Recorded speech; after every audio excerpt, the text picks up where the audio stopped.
Hoje, a gente vai mergulhar fundo na estrutura de um dos textos mais influentes da história. Vamos desmontar, peça por peça, como o primeiro capítulo de Mateus constrói um argumento super bem pensado, em duas partes, para estabelecer a identidade de Jesus.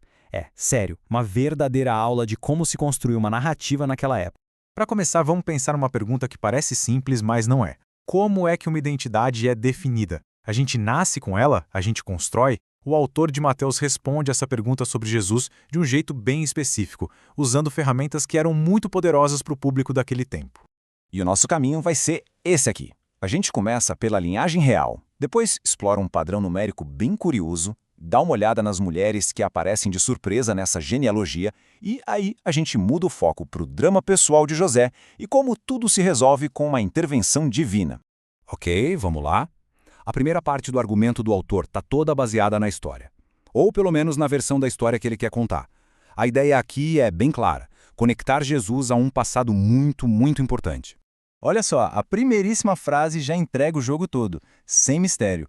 O autor faz duas afirmações gigantescas logo de cara. Jesus descende do rei Davi, o maior rei de Israel, e também de Abraão, o patriarca da nação, com quem Deus fez uma aliança. E isso já estabelece as credenciais de realeza e da aliança divina desde o comecinho.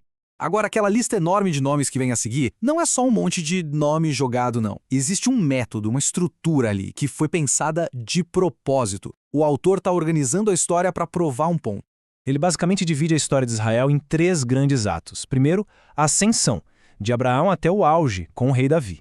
Depois, a queda, da era de ouro de Davi até o ponto mais baixo da história deles, o exílio na Babilônia. E por fim, o período de espera, do exílio até a chegada do Messias. E aí que vem o detalhe-chave. O autor faz questão de dizer que cada uma dessas três fases tem exatamente o mesmo número de gerações. E esse número mágico é 14. Tá, mas a grande pergunta é: por que fazer isso? Por que se dar ao trabalho de talvez até omitir alguns nomes só para encaixar nesse padrão?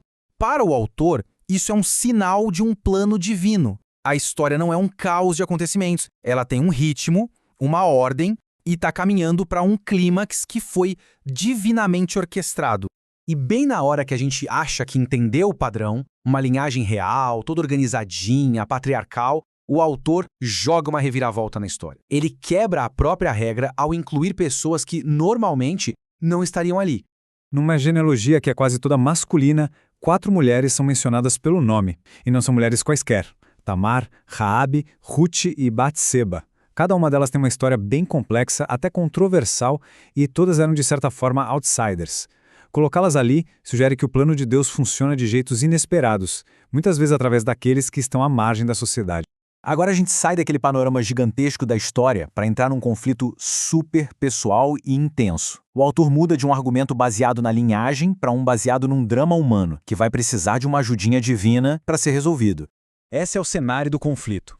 Se a gente pensar na lei e nos costumes da época, a situação de José é impossível. A noiva dele está grávida e ele tem certeza de que não é o pai. Isso cria uma crise pessoal e legal enorme para ele. E esse versículo é fundamental para a gente entender quem é José.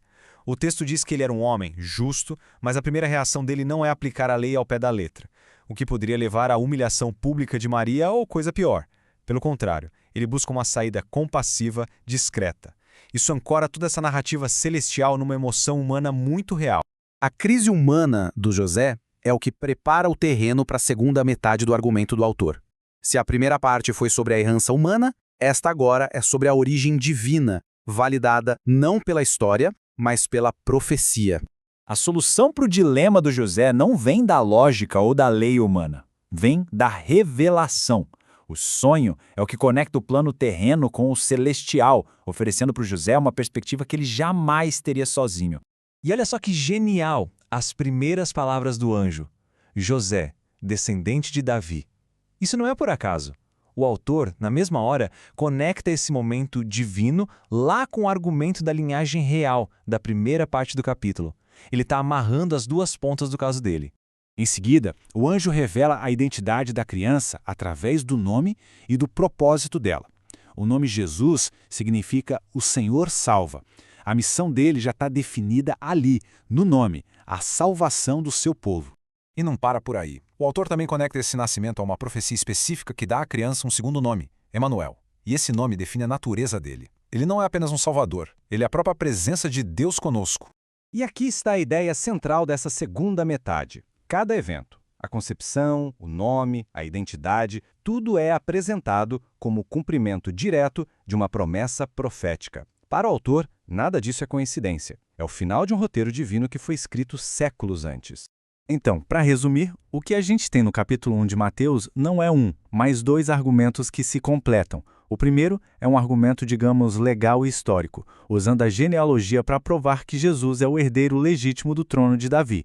O segundo é teológico e profético, usando a narrativa do nascimento para argumentar que ele tem uma origem divina. E isso tudo deixa a gente com uma questão para pensar, né?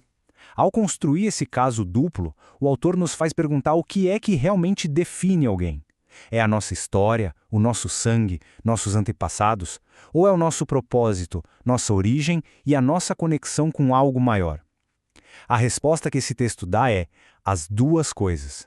E é essa dualidade que torna a afirmação dele tão radical.